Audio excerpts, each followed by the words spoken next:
facility there. I gotta say, there's nothing but pure luck there.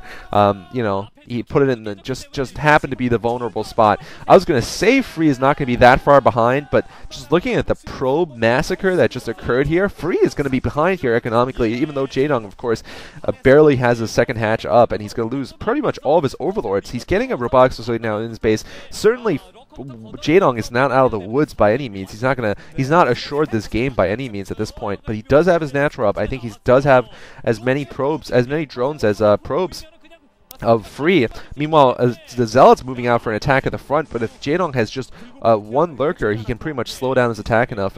He's got a couple of Hydras, and Jaedong expanding around the map. Wow, one-hatch lurker rush into mass expansions. I love Jaedong's build here. I mean, it is so audacious, it is so out of the ordinary, and oh man, look at this.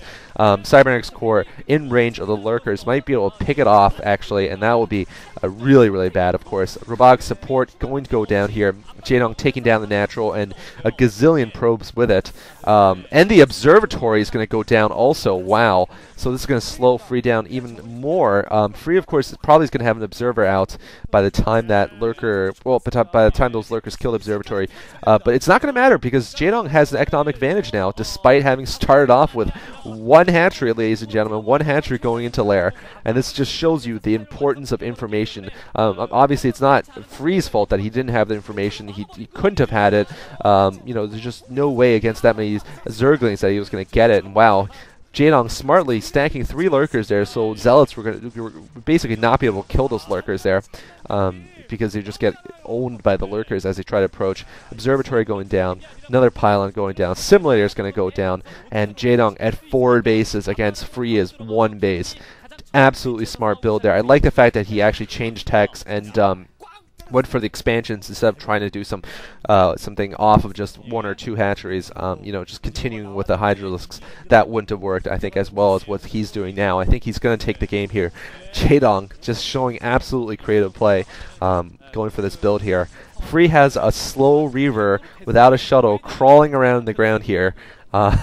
He has 1 observer. That Reaver is going to take out the lurkers, but I mean, can you say cost effectiveness? Those lurkers are some of the most, those 3 lurkers I think were probably like some of the most cost effective units in the history of StarCraft in terms of how many things they took out. They took out a Nexus, pylons, robotics facility, observatory, maybe 30 probes, a billion things, and they're still alive. There's still 2 of them alive. Wow. Oh, and they might even be able to cliff. Looks like they're probably not going to be able to cliff anything, actually. Lurker's still alive, though, in the backfield, and they actually might escape. They actually are going to run away successfully. Wow, those are just absolute hero lurkers there. They're man lurkers. If Reach played Zerg, you know, which he would never do because, you know, the Zerg hate him too much to let him play, but those would be his lurkers. That's like his kind of lurkers. Just killing everything before dying. Just, you know, totally heroic there. Anyway, I don't expect there to be any way for Free to come back, given he's getting a second Nexus now. And Jaedong is just going to overrun him with this combination force of Hydralisks and Lurkers and Scourge. Just pretty much nothing Free can do. Free's got 5 Corsairs. Not going to matter, though. There's Scourge around the map. And, yeah. Oh, there goes a Corsair. Boom. +1 upgrade for those Corsairs, so it's, you know, he has the beginnings of Corsair Reaver, but it's not going to go anywhere here. Shuttle and Reaver is going to be out, so that's going to stop these 2 lurkers from doing any further damage, but Jaedong spotting the observer. Smart move there. Lurker with 8 kills, Lurker with 10 kills, and the other 2 were probably just as heroic. I mean, I'm just thinking about this build. It is just such a smart build on Medusa. And it's yet one of those builds you can do just once, like, in your lifetime, because afterwards, well, I mean, I guess you could do it more than once, theoretically, if your opponent just never scouts, but, or, you know, just, I don't know, but, just a really smart build here from Jaedong. Taking advantage of the fact that Free assumed he'd be going for something like 2-hatch Mutas or mass Hydralisks or whatever, and going for just such a weird build, and such a build you can only do on Medusa, because otherwise you could go for a slow drop, but that would take much longer than what Jaedong did, of course, which was break the temples. Okay, Jaedong might be setting up for a frontal attack here. He might have just about enough here to go in and just pick everything off, and oh, perfect decision-making by Jaedong.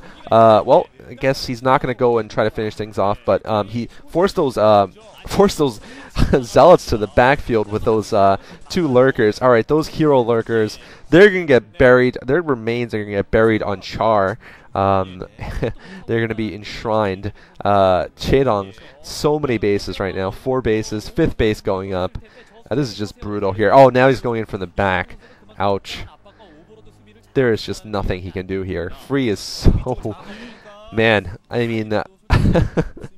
Alright, moving on to my next puzzler, by the way, before I forget. This is Cholera's 8th puzzler. Hope you guys all enjoy this, but it's a puzzler that's been puzzling me for a while. Okay, Jaedong, meanwhile, is going to finish off the game before I get a chance to say it. Jaedong going to attack this Reaver. Reaver's going to probably go down before it gets picked up. No, it looks like it gets picked up, but there's so many Hydras there that there's no amount of shuttle Reaver micro is going to save him. Oh, and the Scourge. That's a gratuitous. Picking off everything in the world there. Alright, so the 8th puzzler is... How are Zerg flying units capable of interstellar travel? That's pretty much it. Pretty self-explanatory. How the hell does this small, like, insect kind of, like, moth-like Mutalisk fly from star to star? How do Overlords, how are they capable of interstellar travel? Basically, the official Blizzard answer is that they are. Basically, they say, and they're capable. When the Zerg discovered these Overlords and Mutalisks that were capable of interstellar travel, they assimilated them into the Brood. But how is the question? Okay, Free, good job. You're going to get a lot of Overlords there. And he's going to get... Oh, man, all those Corsairs wiped. Free just looking in shock and awe here. I think he can just GG and just go to game 3. You know, he actually manages to stave off the attack in his main, actually. But he's lost all of his Corsairs. Jaedong still has the map. Not much has changed in this situation. He's lost most of his Reavers, for sure. So, yeah, there is the official Blizzard explanation now. Dark Templar, actually, in Jaedong's natural. Jaedong, okay, he realizes it's there. It's going to get 3 drones, 4 drones maybe. So, yeah, Blizzard's main, you know, official explanation is there. And then you're going to have the, you know, your explanation. So how exactly does it work? How exactly do Zerg units, like these little Mutalisks, which flap their wings, travel into space? And, you know, obviously in a vacuum, wings don't work. And Guardians, I don't even know what they are. Devourers, I don't even know what they are. They're just something. I mean, but yeah, how does it work? Mutalisks here for Jaedong. Mutalisks are going to win him the game here. There's nothing anti-air other than those couple of cannons. 1 High Templar. You know, just guarding for his life here, trying to save himself, trying to save the entire base by himself against a billion air units. And what was that? I'm pretty sure Free did that not on purpose, but he just stormed his own Reaver there. I mean, I guess he was anticipating where the Mutalisks were going. Alright, hope you guys enjoyed that set 2. Here comes set 3, final set of Jaedong versus Free.